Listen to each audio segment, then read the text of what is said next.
The latest in a series of terror attacks launched by Arabs living in Israel took place last night in Jerusalem. This time, the target was a group of soldiers in Jerusalem. Shortly before 11 o'clock last night in Jerusalem, an Arab from eastern Jerusalem ran over soldiers and some civilians at Kikar Tzahal, IDF Square near Jaffa Gate. The attack was carried out with a private black BMW. The terrorist was shot and killed by an IDF soldier who was among those the driver was targeting, but not before 11 soldiers and 4 civilians were wounded. A BMW car careened on the Shiftei Israel street and hit a group of soldiers who were taking part in a traditional Slichot tour, a tour which is attended by many groups here in Jerusalem.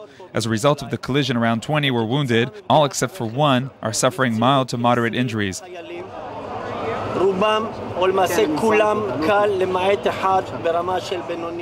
A soldier from this group shot the terrorist with his weapon. The car collided into a wall and the terrorist was killed.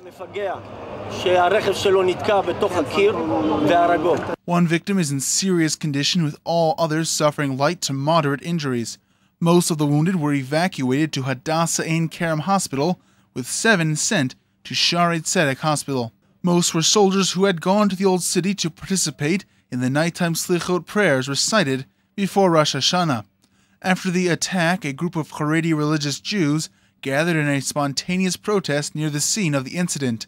Protesters threw rocks and cursed at Arab passerbys, condemning the Arab presence in Jerusalem. The crowd was dispersed within a short time. Initial police investigations have revealed the terrorist, under 20 years of age and a resident of Jerusalem, acted alone.